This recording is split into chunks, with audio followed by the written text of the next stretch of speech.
Donc, pour déterminer le groupe d'espèces indicatrices, j'ai à connaître mes plantes, j'ai à me retrouver dans tout le fouillis qui est ici. Ultimement, ce qui va nommer le GEI, c'est le nom, le code d'une plante ou de deux plantes qui forment un groupe, c'est un groupe écologique élémentaire. Parmi les groupes, ça peut être ici dans la région, y a-t-il le VIL, le DRS? Comme là, je vois, j'ai du VIL, j'ai de la DRS. Je les nomme par leur code, là. Triopteris spinuleuse. J'ai du Maianthème du Canada. J'ai de l'érable de Pennsylvanie. J'ai de l'Aralie nudicolis. J'ai de la Triantale boréale. Qu'est-ce que j'ai? J'ai un peu de DIE. Bon. J'ai à me retrouver dans l'ensemble de ces plantes-là. Et puis, j'ai à répartir. Certaines appartiennent au même groupe. Donc, je vais suivre la clé.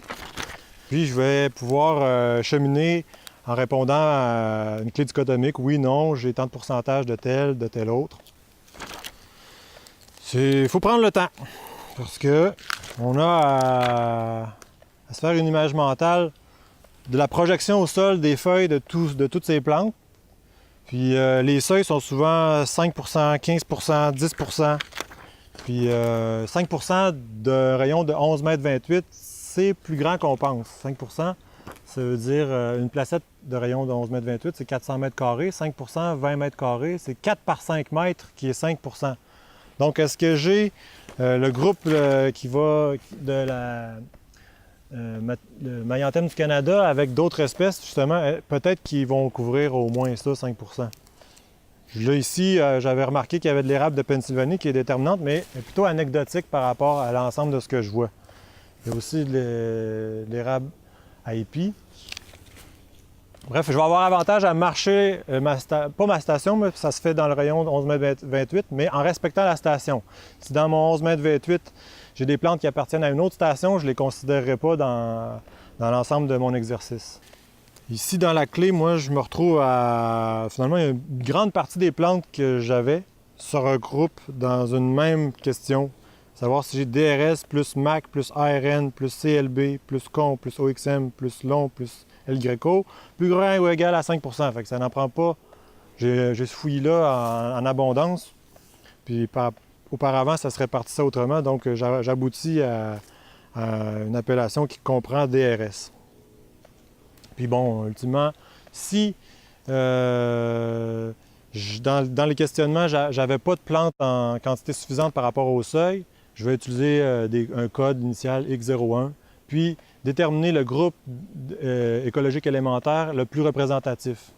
Si j'avais juste une présence plus marquée de MAC, de Maianthème du Canada, bien, ça pourrait être ça, X01 MAC.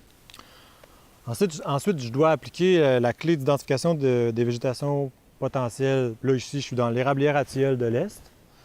Puis donc, j'ai à observer davantage les arbres pour me retrouver dans toute la composition qui est présente, là.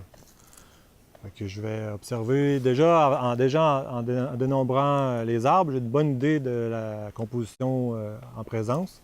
C'est quand même bon de faire un bon tour jusque dans la station pour voir qu'est-ce qu'il y en est. Parce que là, j'ai vraiment à bien me retrouver dans les proportions des essences, puisque ça devient déterminant. Par exemple, dans ma station, j'ai une pruche.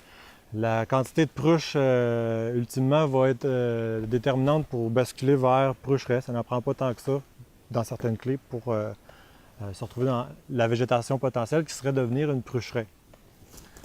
Ici, le stade de succession de la forêt est tel qu'il y a eu de la coupe partielle, probablement, dans l'histoire du site. On voit des souches.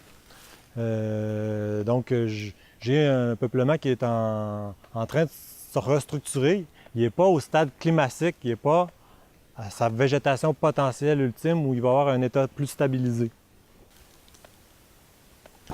Donc, pour en venir à vraiment déterminer la végétation potentielle, L'étape initiale du groupe d'espèces indicatrices est importante parce que dans le cheminement de la clé, je vais avoir des questions qui sont en lien avec le groupe d'espèces indicatrices qui va avoir été désigné.